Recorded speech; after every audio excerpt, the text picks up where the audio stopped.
Well, good evening, friends. Welcome. It's wonderful to be gathered here again in our virtual space to spend some time together. We're so delighted to have you all back with us, or if it's your first time, welcome. Good evening. And welcome to the final session in our webinar series, Conversations That Matter, the Intersection of Pregnancy and Justice.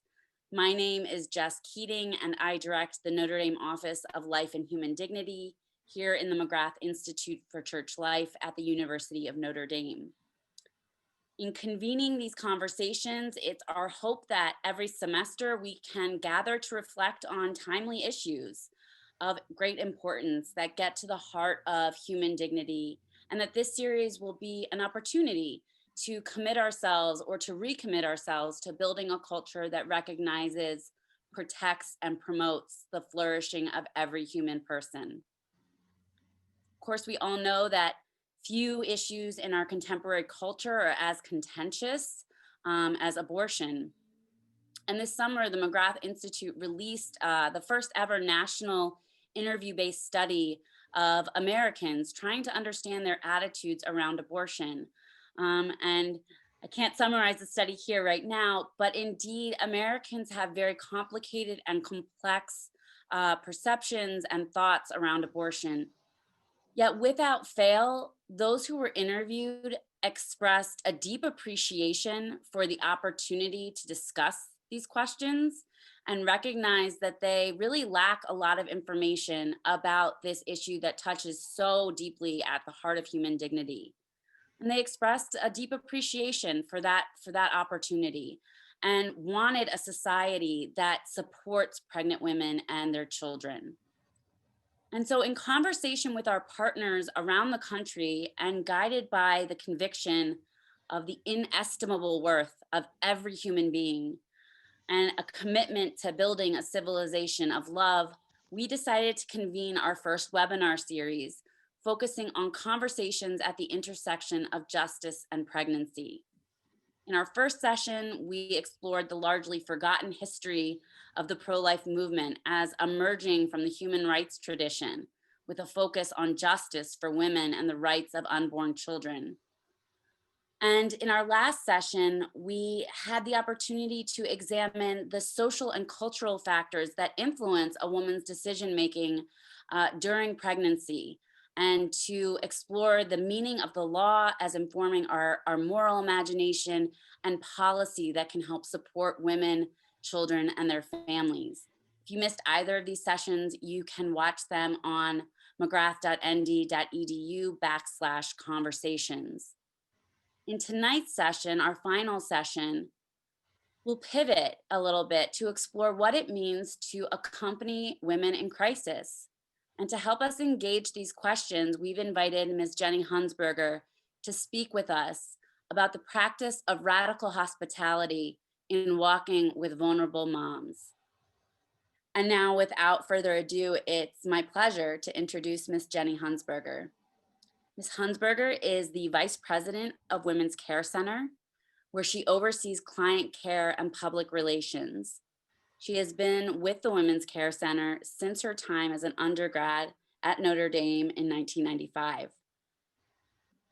Since she started, Women's Care Center has become the largest pregnancy resource center in the nation, serving 30,000 women annually with 32 centers in 11 states. Ms. Hunsberger attributes this growth to a focused and humble commitment to meeting each woman with genuine compassion, concrete support, and non-judgment. And she lives with her family here near Notre Dame with her husband and her 8 children. So without further ado, I will turn things over to Jenny. Thank you. Thanks so much for having me, and really for allowing me to be part of this. It's been so incredible to me. I've learned so much in the last 2 sessions that we've had. And I'm grateful to have the opportunity to talk with all of you about the work that we do at Women's Care Center, and specifically our approach to serving women who are facing unplanned pregnancies. And I just want to say that I have a couple of slides tonight, and all of the people who are pictured, all of the All of the women, all these photos are Women's Care Center clients. So you can see them. So specifically tonight, what Radical Hospitality, I want to do sort of a deeper dive into radical hospitality as the foundation of our approach to serving women, and then kind of look at some concretes. How does that work? So as Jess was saying, I imagine that many people on this call don't know a lot about Women's Care Center. Women's Care Center was started in 1984 by a young professor from Notre Dame. And she opened the first Women's Care Center in a little blue house, which was right next door to the local abortion clinic in South Bend. In that first year, we served 300 women in the first year alone. Today, we have 31 centers in 10 states. By the spring, we will have 33 centers in 12 states. And even through the pandemic, even throughout 8 months of the pandemic, in the last 365 days, 26,633 women have come to Women's Care Center 74,560 times. Even through this actually, in some ways, the need has been greater during the pandemic. 1 in 9 babies born in the state of Indiana is born to a Women's Care Center client. And on average, abortions declined by 29% within 3 years of a Women's Care Center opening in a community. Right now, I looked it up a couple of hours ago, so the numbers may have changed a little bit, but 9,792 babies are expected to Women's Care Center moms right now as we sit here. So I think that the question that we have to ask is really, what accounts for this growth? And I would say that there are lots of reasons, lots of things account for this sort of growth. And some of them are very practical structural things like development and community outreach, facilities, accessibility, visibility, marketing. But more than anything, it's really, I think it's our program. The number one reason that women come to Women's Care Center is from word of mouth referral from their friends and family. And that's because of the experience that they have here. It is our vision that every woman feels empowered to choose life, that she has the support she needs to experience a healthy pregnancy, to become a nurturing parent, and to be self-sufficient. That's our vision.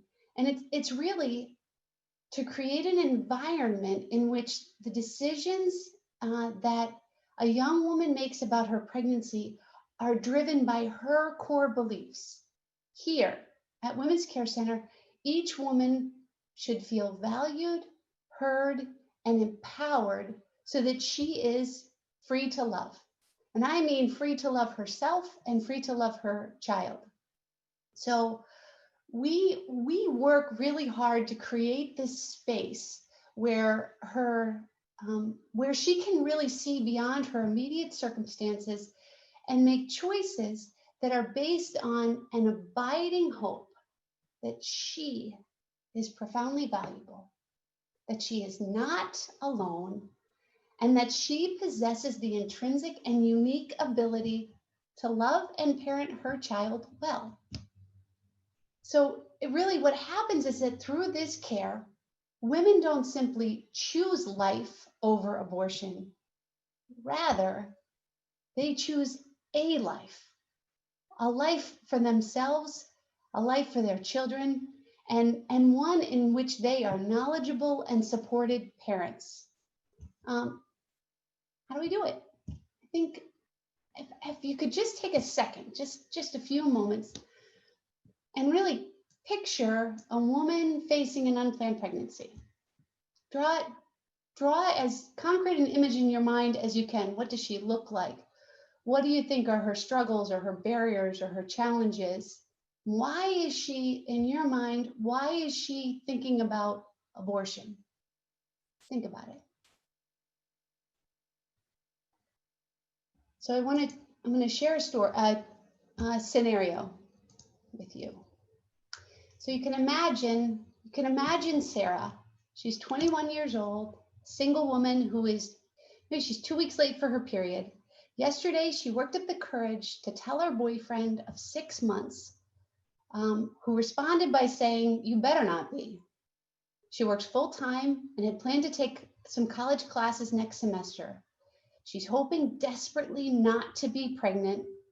She worries about losing her job, about not being able to go to school, about her boyfriend leaving her, about how her parents will react, about how people will talk, about not knowing how to care for a baby, about how abortion would really feel, about how much it would cost. So the questions, and this is not an atypical, would be a really kind of common sort of client scenario. So the question is, how do we respond? How do we respond to Sarah's need?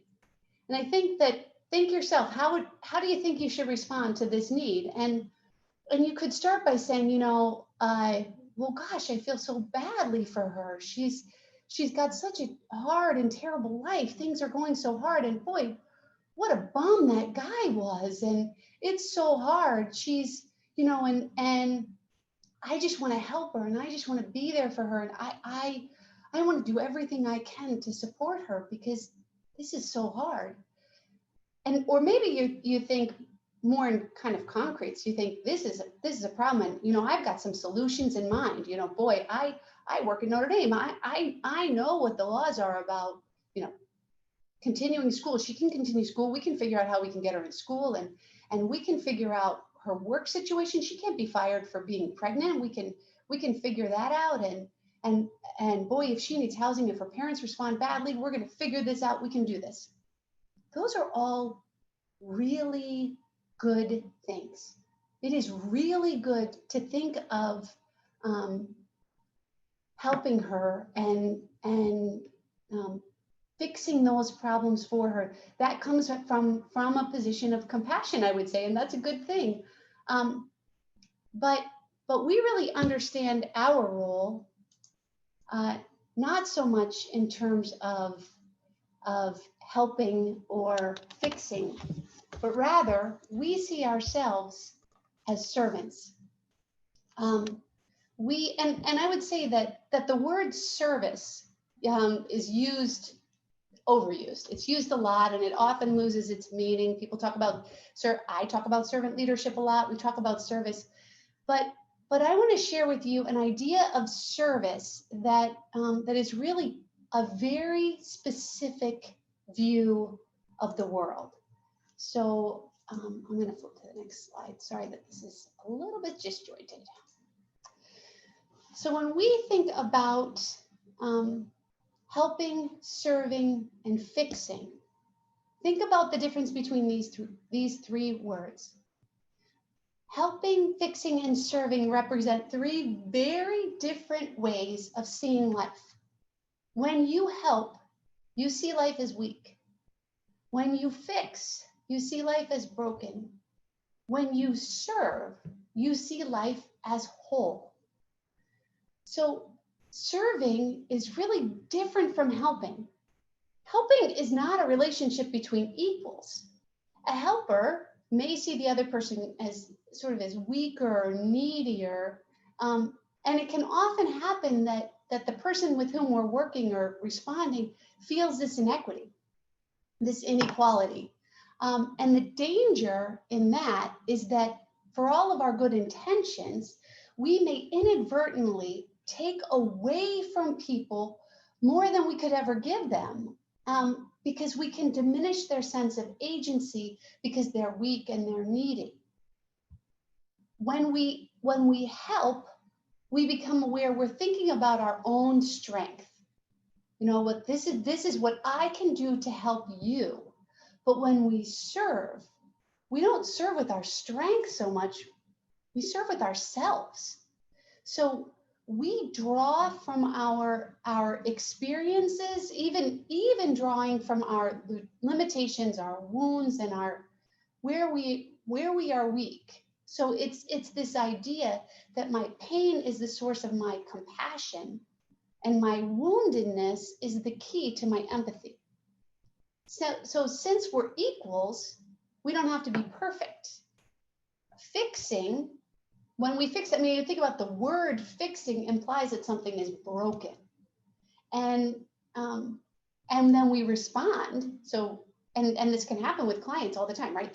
She's in a broken relationship. Things are broken. Um, but we respond to this perception with our own expertise. Fixers trust their expertise, um, but they may not see the wholeness in another person or trust their integrity or their ability to affect change. We don't see them as powerful. We don't see them as agents. We see them rather as something, there is something broken and I've got to take care of that. When we serve, we see and trust the wholeness in others. We respond to it, we collaborate with it. When we see that wholeness, we strengthen it, and then the hope and the intention is that maybe then they can see it for themselves, and maybe even for the first time they can see it for themselves. So service is really a relationship between equals. And we know that our service strengthens us as well as others. From the counselor's point of view, from the provider's point of view, fixing and helping can be very draining, and they can be the source of burnout. But service, on the other hand, is renewing, because it's the work of renewal, and it's the work of relationship and connection. And so in that way, it's very satisfying, and we find that it builds in us a real sense of gratitude. So it's in this way that fixing and helping can be, although rooted in an attempt to be very good, right? They're not bad, but they can be the work of the ego. And service is always the work of the soul. So if you're interested in this, I would recommend, so the author is this Rachel Naomi Remen, R-E-M-E-N. So she's a physician and an author who lives in San Francisco, but she's got some great work. And I would encourage anybody who's interested in the juxtaposition of those three things to look at her work.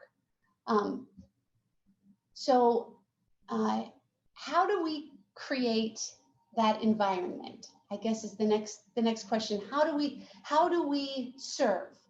And I would say that the foundational principle, as I was saying before, the foundational principle of our service is really radical hospitality. It is, and now I'm going to stop this. Radical hospitality, it's based on the holy rule of Saint Benedict. So he wrote the rule, these guidelines and structure for the life of monks in monasteries in the 6th century, and it still resonates today. So one of the most quoted lines from his rule is, "Let everyone that comes be received as Christ." I'll say that again. Let everyone that comes be received as Christ. It's for Saint Benedict, hospitality goes beyond the exercise of sort of expected social graces of a smile or a warm reception. Hospitality for Benedict meant that everyone who comes, the frightened, poor, those who profoundly disagree with us, the lost, the marginalized, the chaotic, should be received with genuine acceptance. This is the defining characteristic of every encounter at Women's Care Center. We have a book that is required for all of our staff to read called Radical Hospitality, before our staff start seeing women. And what it is at Women's Care Center is really a disposition of the heart that informs the relationship between two or more people. It's that attitude that opens us to others and receives them on their own terms. So I would say, I'm going to show you another slide. I wish it was smoother. As you can see from this slide, radical hospitality is rooted in in core beliefs, 4 core beliefs. One is that the person in front of me is deeply and essentially good. Her value rests in her being beloved from before her beginning and without ceasing. Her goodness and her dignity are her defining qualities. They are unchanged and they cannot be lost. And so, right now, right this moment, as she sits before me in all of the messiness of life, she is at core exactly how she was created to be. And we accept her as she is because she is as she was created to be. She has tremendous gifts and capacities that offer a river of strength that carries her through life. These gifts, they're concrete and they are accessible. So the second piece is that when she's presented with the truth of her goodness and her defining strengths, she can recognize it. And she's naturally drawn to live and make decisions in accord with it because it's her own truth and it resonates with her. It touches the essence of who she is. It's really her source. I would say it's her source of hope. The third is that the decision to live in accord with her truest self, with those strengths, are choices that she alone can make. No one else, not her partner, not her parents, not her friends, and certainly not us. She has that agency. So our encounter with her goodness, the fourth piece is that our encounter with her goodness is also a blessing to us because her goodness draws out our own. So when she shares her story and allows us to see her as she truly is, her goodness, it's like her goodness reaches across the divide and touches our own. And so it's a relationship that's built and one in which she offers us something that's very important. It's reciprocity.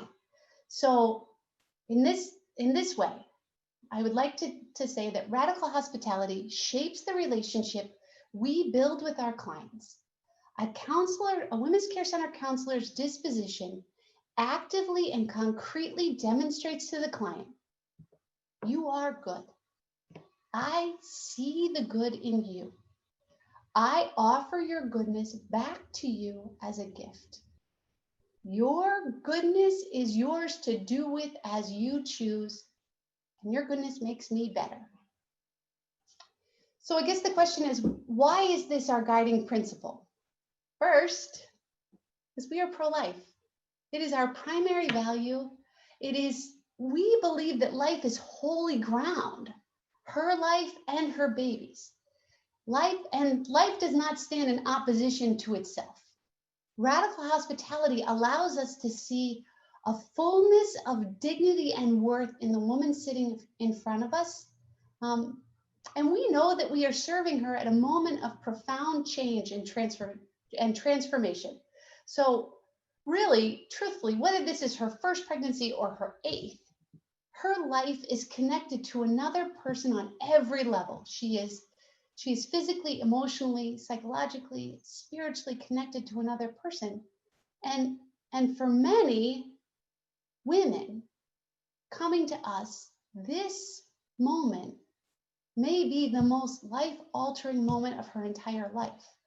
It is a time of great decision. And we know that sometimes the truth of her goodness, the truth of her own goodness, is hidden. It's hidden from her by circumstances beyond her control, like poverty, and sometimes it's hidden by poor choices and bad decision making. But hidden does not mean diminished. It simply means that it needs to be found. And we know that when she is given the opportunity to choose life, she really does. So at Women's Care Center, well over 9 in 10 women choose life for their babies. And that this decision to choose life it not only prevents a negative, but really it cracks open the door to the good that will spread kind of out into other areas of her life. It will spread into her family, and it will spread across the whole community. So how do we integrate it into our work? And I would say that there are two key components of serving at Women's Care Center: our pastoral presence, what we call pastoral presence, and what we call skilled counseling and highly trained counseling. So I want to return to Sarah. Go back to her, go back to this client, and let's think about this. So Sarah, then imagine she starts searching her phone for answers and found that Women's Care Center would give her a free pregnancy test and an ultrasound. She feels a pit in her stomach as she pulls her car into the parking lot and shifts it into park. She's been feeling sick for weeks, but the anxiety is making it 10 times worse today. She looks around to get a better feel for what to expect. It looks nice. It's a homey place. She suddenly questions whether she's really ready to know for sure. But she pulls the keys from the ignition and starts what she feels like is the longest walk of her life to the door. She takes a deep breath and opens the door. How do we serve Sarah? What does she need? So I would say, obviously, she needs a pregnancy test. She needs, she's got a lot of questions that need to be answered, right? So she needs a pregnancy test. She needs an ultrasound. She needs accurate information about the cost of an abortion. She needs to know what it would feel like. She needs to know where she should go next. She needs to know what to do. She's got lots and lots of information. And honestly, these are only the beginning of the questions that she has to address. And we'll help answer all those questions. But right now, we need to go one step deeper. In this moment, maybe what she really needs is someone. Remember, Sarah walked in alone. No boyfriend, no parent, no friend, no sister. She needs to be heard. She needs someone who understands. She needs someone who listens. Imagine that it's you. You need someone who listens. You know, I looked it up today, and 96% of people think that they're good listeners. That's 96% think they're good listeners. Cigna, the healthcare company, commissioned a study in 2018 that found that 54% of people report feeling that no one knows them. Does seem to be two ideas that are in opposition, right? How can it be that 96% of all of us are just awesome listeners, but over half of us don't feel like anyone knows us? The key to hospitality is paying attention. When we pay attention, we divest ourselves of self-preoccupation. To be hospitable really means that we have to get out of ourselves and become interested in the other. So imagine that you're Sarah. Imagine having a conversation about your pregnancy with a person who listens actively and attentively. A person who is not listening in order to formulate a response or convince you of anything, right? I'm not listening to you with my next question in mind. I'm just listening to you. And rather, the counselor's only agenda is to understand you more. I mean, the challenges you're facing, of course, but even more than the challenges you're facing, your particular and individual strengths. At Women's Care Center, we spend weeks and weeks training our counselors how to seek and find strengths, how to sit in awe of the woman in front of me, how to ask questions that start with, tell me more about that, or how did you feel when, or it sounds like things are really hard now. What was it like for you before? And then the counselor reflects back what she hears and what she sees. So she reflects back those strengths to you as a gift. You're reminded, or maybe you're hearing for the very first time in your whole life, what it is that makes you amazing and the concrete ways you've demonstrated those strengths in your life. So for Sarah, you think, oh, maybe she's been saving money to go to college.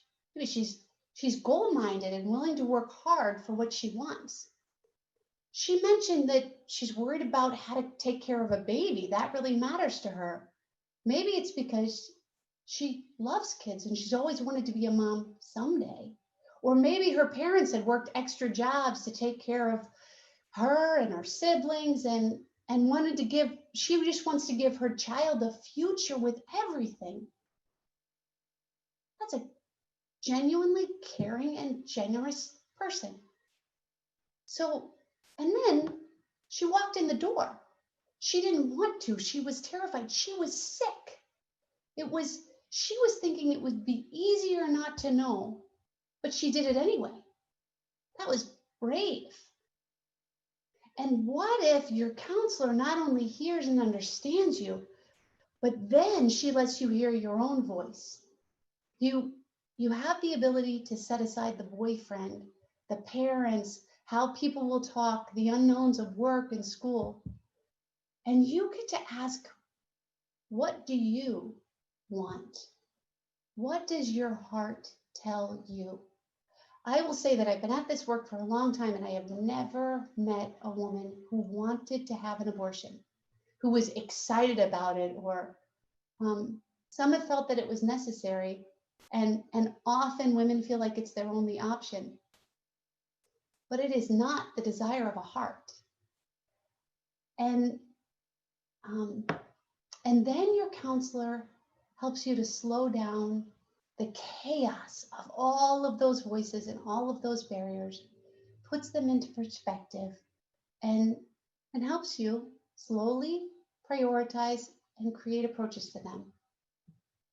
Suddenly, you are a person who can do just the next best thing, the next decision that aligns with your strengths and values. You don't have to do everything today, just the next best step.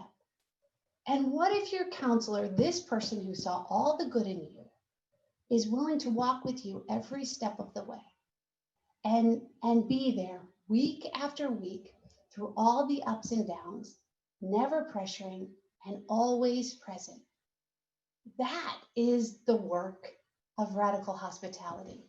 And so I do want to share a quote with you. Hospitality, this verse is from Henry Nouwen.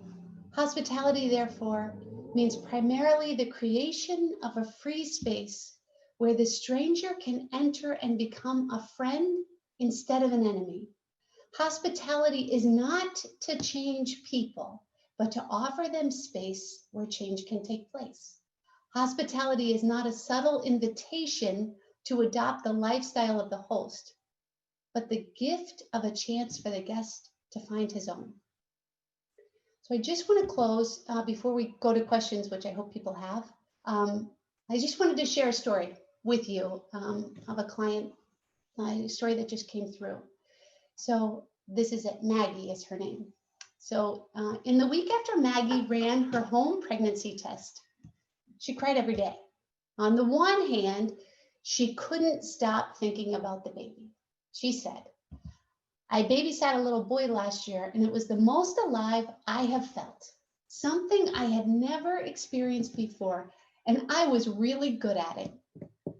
On the other hand, she was convinced that she couldn't, actually that she shouldn't have a baby right now. Her family lives in Portland, and her relationship with her boyfriend was really rocky. And she had just decided to leave her work, as she was doing construction management, and she decided to apply to the police academy. So she made up her mind. And she said, for me, there was no option. It was only terminating. I felt like I had no choice at all. When I called Women's Care Center, I thought it was a center where I could have an abortion. Right away, they told me that they didn't do that here, but that I was welcome to come in anyways. So I came. The whole time I worked with percentages. When I first came to Women's Care Center, I was 100% sure I would terminate. After that visit, I was only 80% sure. Every visit I made, the percentage went down until suddenly I wasn't sure at all. After several visits, Maggie said to her counselor, I do love this baby. I just don't know if I can have it. And she went to the abortion clinic. Maggie says, I went to the abortion clinic the day of my appointment, but I couldn't go in. I actually called my Women's Care Center counselor from the parking lot. I just couldn't do it. My counselor was an angel, and thanks to her, I kept the baby. Other people in my life told me to keep him, but it wasn't the same. My counselor not only told me that I had the choice to keep him, she walked me through exactly how I could do it and how she could help me. For the first time, I realized I really could do it. At Women's Care Center, I saw him on the ultrasound. At first, he was just a little circle, but every time I came in, he was bigger, and I felt something deep in my heart. He was a human, growing. You just knew. Finally, Maggie told her boyfriend, and he cried because he was so happy. And then she called her parents in Poland to tell them, and they were excited too. She said to her counselor, the stone in my heart is gone. I am at peace keeping my baby. Maggie delivered an 8-pound baby boy, Timothy Michael. And reflecting back, she says, I'm happy I chose Timmy. I'm complete with him. I used to be the person who couldn't take a compliment or see the good I was doing. But since having him, I am training for a job at the fire department, working a night job, and taking care of him all at once. Finally, I see and am able to be proud of myself. I am strong and can do it for him. Maybe before Timmy, I would have given up on things. But now that I gave him life, I'm not going to give up ever. Here they are. That's Maggie and Timmy. I'm happy to take any questions if anybody has any. Jenny, thank you so much. We have had a Oh. very lively chat. Oh boy. So lots of questions, wonderful questions. Okay. I'll start with the first one. Mm. Somebody's asking how they can become a counselor at Women's Care Center. Oh, this is what I love. Good. Send.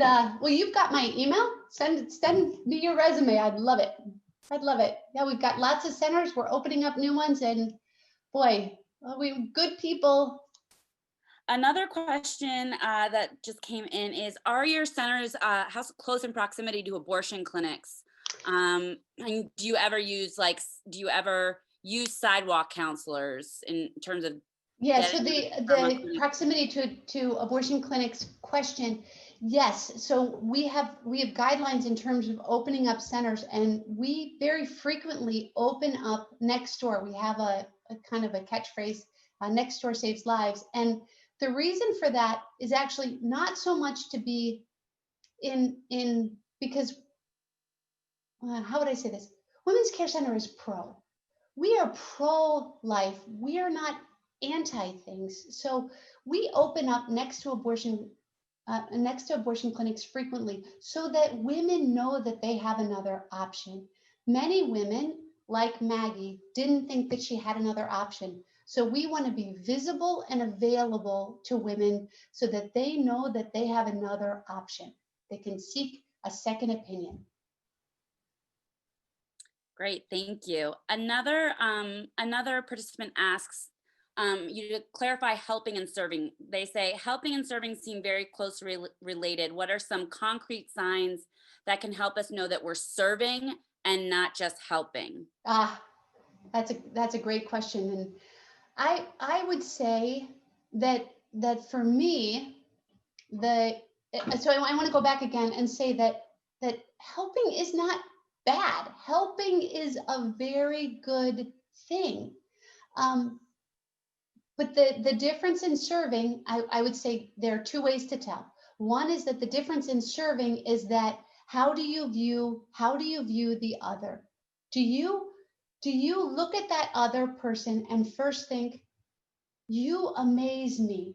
More than anything, I would like to know you more. I would like to understand more because I see I see so much good in you. That so do you see an kind of an inequity or an inequality in position? And also the second question is, do you find it to be draining? So it is really true that helping can cause this sort of burnout, this idea of it's that the other person is pulling everything out of me. I talk to them and I'm drained, rather than I talk to them and I just encountered light. Even even in the midst of all of this darkness, we have counselors. I'll tell you, we have counselors who come out of counseling sessions and they're like, I just talked to the most amazing person I could ever imagine. You would not believe. And you think, come on, you talked to the most amazing person you could ever imagine 2 hours ago. It can't be every person is the most amazing person you've ever seen, right? But so I think I would look for those two things. Yeah, beautiful. Um, so when you were talking about the distinction between helping and serving, you mentioned sort of the counselor's disposition, Mm. and the importance, and that seems to be a thread that's been through your presentation. What sort of training do counselors receive? Sure. So it's an extensive training program that we do. So our counselors come to us and we do immersion training really. So they start by observing counseling sessions. They sit in with trained counselors who are meeting with clients, and it's really cool to see actually the what happens there, because counselors in training shift from really watching the clients to understand the client story and what sort of clients come to us, to then looking to the counselor to see how she does it. So you start by observing and processing those uh, sessions, and then you do role plays where you pretend to be the counselor and you have a fake client, and then you have real clients and someone is observing you. Throughout all of that, we have a very well defined we have a manual, and we have really well defined skills that we're looking for. So it's a highly skilled process. The first part of it is at least a minimum of 4 weeks full time, and then the training continues for the first year that you're working at Women's Care Center. So it's very skills based. Yeah, and I know that several, other pregnancy centers around the country have shifted to a women's care model. What Mm-hmm. have been sort of the greatest challenges that you found in doing that, and the greatest, joys or fruits that you've seen of that work? So I would say that the biggest challenges for people who have been in the work before is shifting to the women's care center model, which is really different. That's this strengths based counseling model, away from a more barrier, like what are your challenges and how can I help you address them. That's a more standard model. Or Mhm. there's also a model that's heavily evangelical, or that evangelizes, and our model is really a strengths based model. So for the counselors there, it's that shift, it's that kind of refocusing that approach. The incredible thing, we just had a couple of weeks ago a training, a system-wide training, where we had about 240 or so, I think, of our counselors and educators, our teachers and our nurses and sonographers all in together, and people drawing on the wisdom and knowledge and experience of all of these others. Really is It's an incredible thing to see Mhm. that collaboration and how we develop and grow together. I think that those are some of the great benefits.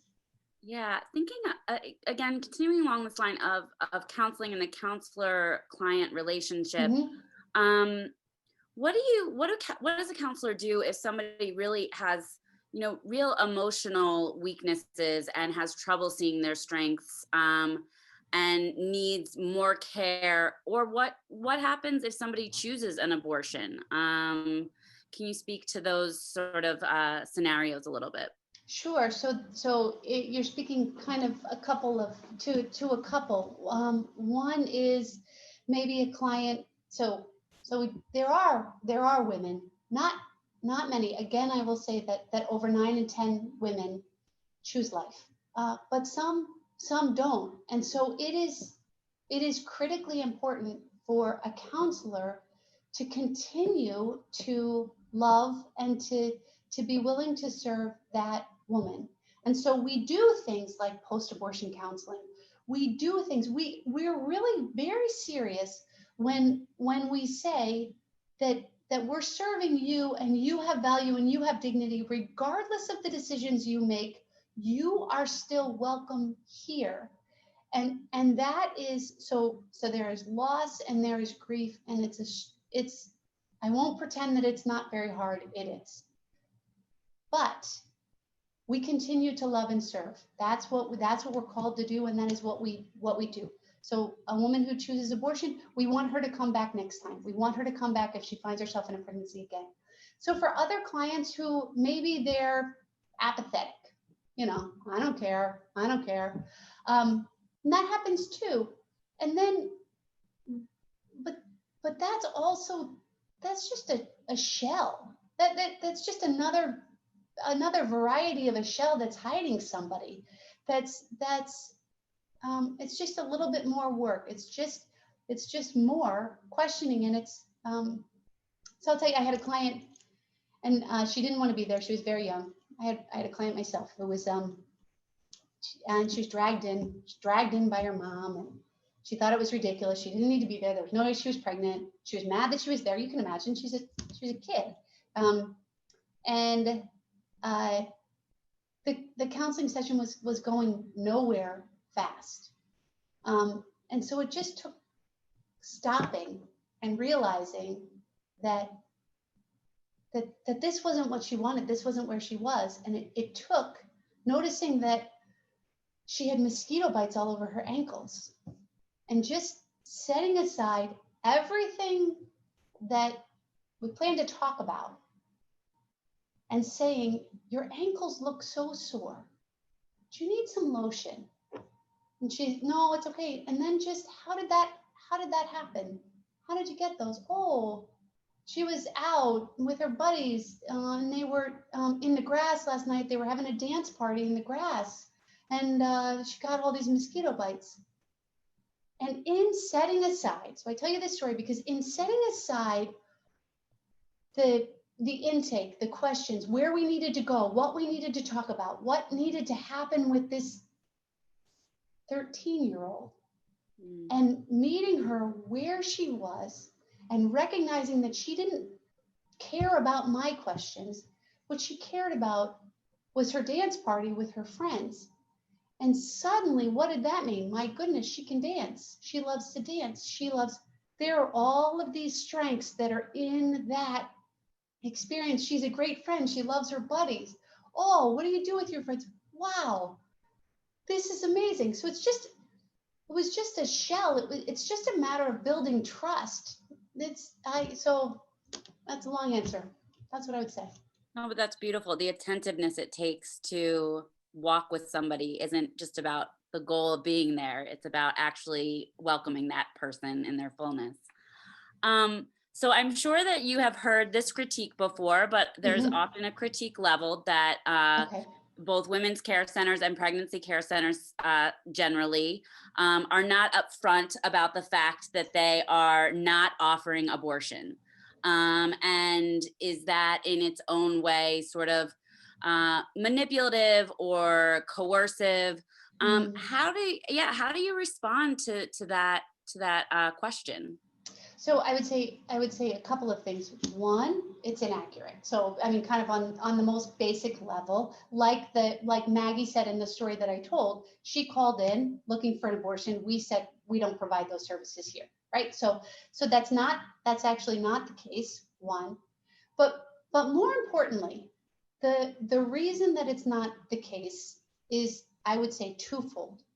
One is that, you know, the only currency we have is trust. And if we start a relationship, this is all about a relationship. If we start a relationship with someone by lying to them, we can never build a relationship of trust. And that's the foundation of what we're doing. That's one. The second is that we don't operate from fear. We're not desperate. We're not scared. We're not anxious that we're going to lose someone, that something really bad, that I'm the last bastion of hope before something horrible happens. That's not our approach. Our approach is rather, we are here. We are here for you. We welcome you. And because of that, because we refuse to be driven by fear and we build relationships of trust, lying about the services that we provide doesn't make any sense. Besides, we offer really great services that women want and need. So it's not a problem. And our last question, there are a lot of other questions. So a lot of people have asked about how long you walk with moms and children, and what Mm, that process looks like, and was wondering if you could speak a little bit more to that. thank you. So that's a great question. We walk with women from the moment they find out they're pregnant until they send their little ones off to kindergarten. That's our scope of service. So the point of entry is typically, like we talked about, for a pregnancy test. And then we would run ultrasounds, do continuing counseling, and then people transition into we have a very, very robust parenting class program. If anybody's interested, some of our classes have now gone online because of COVID.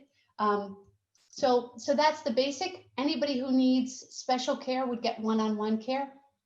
Most women, after their babies are born, transition into group classes. Excellent, thank you. Um, and I think I've heard you say that the rationale for walking with women and children through that particular time period is that once they're in school, a new sort of set of supports, maybe not always adequately kicks in, but there are other supports that are in place once, you know, a child is school aged, and other agencies that can help care for mom and child. Mm. Yeah, and we hope so. And certainly we're not in the business of just, cutting people off. Right. But we do, and things like our Crib Club store, which is, that's a program through which if women who come to parenting class, moms and dads, we have strong fathers programs as well. Um, People who come to parenting classes, come to ongoing goals visits, things like that, earn coupons that they use instead of money in our store to buy whatever they want or need for their baby. So that's another piece of empowerment, and it's all new. It's all new stuff. So that store goes up through about 5 or 6 T. And the other answer, Jess, is just really that we stay in our lane. We know what our work is, and there are other great resources. There are other people who are doing other great things. Our piece of this work is this walking with the finding out that you're a mom or a dad, and walking with you to get you founded and grounded in that. That's what we do. Mhm. So Beautiful. Thank you for sharing more about the work and the model of the Women's Care Center with us this evening. Friends, we could talk for another half an hour, but that brings us to sort of the end of our session and our series for the fall.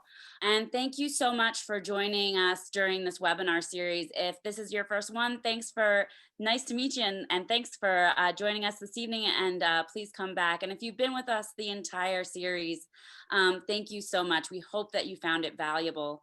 The recording of tonight's session and accompanying discussion questions will be posted on Friday morning at mcgrath.nd.edu /conversations. And we hope you'll join us for our spring webinar series for conversations that matter, the intersection of racial justice and life issues. As soon as we've finalized that speaker schedule, we will send you more information and a registration link. But for now, friends, thank you for joining us and take care. We hope that you have a wonderful evening. God bless. And thank you, Jenny. Thanks for having me. Good night, everyone.